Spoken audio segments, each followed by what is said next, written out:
Okay, so today we will be talking about chapter 20, oxidation reduction reactions. So off the bat, we can understand that this title sounds super confusing, so hopefully I can help make it not super confusing, and by doing that we will go over some key terms, which is how is the gain or loss of oxygen in a chemical reaction linked to oxidation and reduction? How is the gain or loss of electrons linked to oxidation and reduction? And what happens to iron when it corrodes? Let's get to it. So, what are oxidation and reductions? In early chemistry, chemists saw oxidation only as the combination of elements with oxygen to produce an oxide. The burning of a fuel is also an oxidation reaction that uses oxygen. So some examples to further explain what I just said is the conversion of gasoline in an automobile engine, and the burning of wood in the fireplace, and even oxygen and how it burns and like it breaks down food in your body, which I had no idea about, which I found super amusing. But not only oxidation processes that use oxygen involve burning. Um, when elements iron turn to rust, it slowly oxidizes to compounds such as iron oxide. Okay, so to continue, a process a process called reduction is the opposite of oxidation. Originally, the reduction meant the loss of oxygen from a compound. The reduction of iron ore to metallic iron involves the removal of oxygen from iron oxide. The reduction is accomplished by heating the ore with carbon, usually in the form of coke. The reduction of iron also includes an oxidation process, as iron oxide is reduced to iron by losing oxygen, carbon oxides to carbon dioxide by gaining oxygen. That sounded so confusing, and hopefully I can further explain. But just remember that the substance gaining oxygen is oxide, while the substance losing oxygen is reduced. That sounds still super confusing, but I made a chart. Don't you worry. When when oxygen bonds with an atom of a different element other than fluoride, electrons from that atom shift towards oxygen. Redox reactions are currently understood to involve any shift of electrons between reactions. So here's a little chart that I was telling you guys about. And oxidation is complete loss or partial loss of electrons or gaining of electrons. Reduction, gain of electrons, release of oxygen. So throughout this chapter, you might want to come back and look at this chart. So redox reactions that form ions. During a reaction between a metal and a nonmetal, electrons are transferred from atoms of a metal to atoms of a nonmetal. For example, when magnesium metal is heated with a nonmetal sulfur, the ionic compound magnesium sulfur is produced as shown down here. So I tried putting magnesium plus sulfur atom transferring to magnesium ion, so sulfur ion. Because it loses electrons, the magnesium atom is said to be oxidized to a magnesium ion. Simultaneously, the sulfur atom gains 2 electrons and is reduced to a sulfur ion. The overall process is represented, and I tried showing the oxidation and the reduction to show the distinction between the two. And I wanted you guys to remember the losing electron is oxidation and gaining electron is reduction. That is key. Okay. Okay. Okay. The substance that loses that the substance that loses electron is called a reduction agent. By losing electrons to sulfur, magnesium reduces the sulfur. Wow, super confusing. But magnesium, because of that, is the reducing agent, and the substance that accepts electron is called the oxidation agent. By accepting electrons from magnesium sulfur oxide, the magnesium sulfur is the oxidant agent.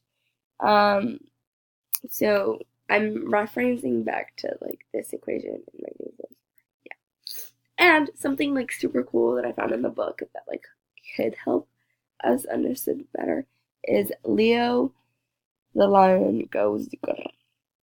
So Leo stands for losing electron in oxidation. So LEO. And grr stands for gaining electron is reduction. GER. And hopefully that helped. In the reaction of hydrogen molecules, why do I have two molecules there? I apologize. The bonding electrons are shared equally between the hydrogen atom. In water, however, the bonding electrons are pulled toward oxygen because it is much more electronegative than hydrogen. The result is a shift of bonding electrons away from hydrogen, even though there is not a complete transfer. Hydrogen is oxidized because it undergoes a partial loss of electrons. So I tried providing a cute little graph here of H electrons sharing equally, and OO electrons are also shared equally, and then HOH, which is a shift of bonding electrons away from hydrogen and towards oxygen. So this like I is supposed to be down here, and like it's supposed to be under H, but I didn't really know how to do that, so I apologize if that looks totally confusing. So now we start talking about corrosion, and I found it like when I started thinking about this, I started thinking about the Statue of Liberty, or simply like just probably like a gate in your front yard or your backyard, and how when it's usually like covered with paint, like for example your gate is usually covered by like a white paint or like a black paint or like a red paint, and that paint is used to exclude air and water from the surface, preventing corrosion. But not all metals corrode easily. Gold and platinum are called noble metals because they are very resistant to losing their electrons by corrosion. Other metals lose electrons because they are protected from extensive corrosion by the oxide coating from the surface. So again, just like if you don't want like your metal or like your gate, for example, to corrode, just use like a coat of oil or paint or plastic, or simply use like another.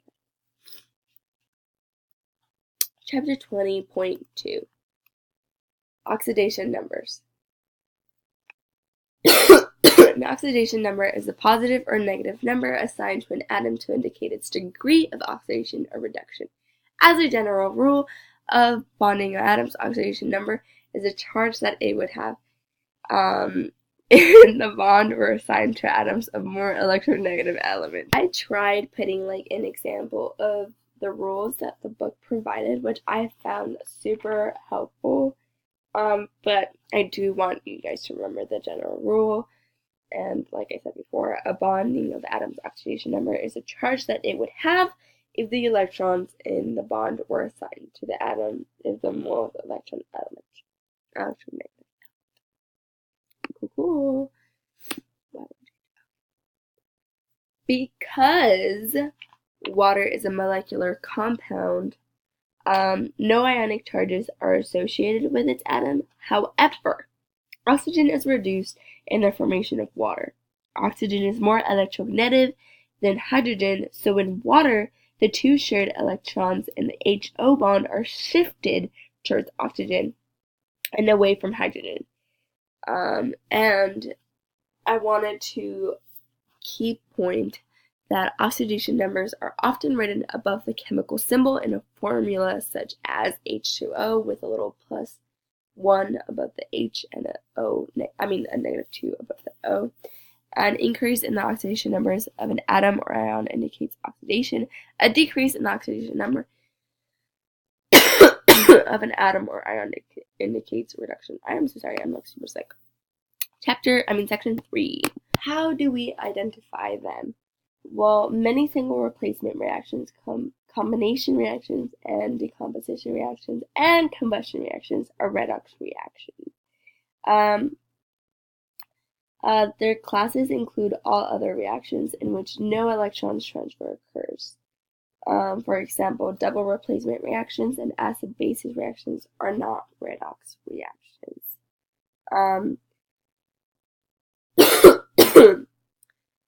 The oxidation number of an element is a reduction species change. Then that element have undergone either oxidation or reduction. Therefore, the reduction of a hallmark, your redox reaction. A whole must be, whole must, that's what I meant to say. And many reactions in which color change occurs as redox reactions. So here we can tell, I'm not sure if my mouse works and you can see this, but this is purple and this is like some reddish and then this is like orangey yellow, and we can like determine by the fact that it was like it had like a color change, it was a redox reaction.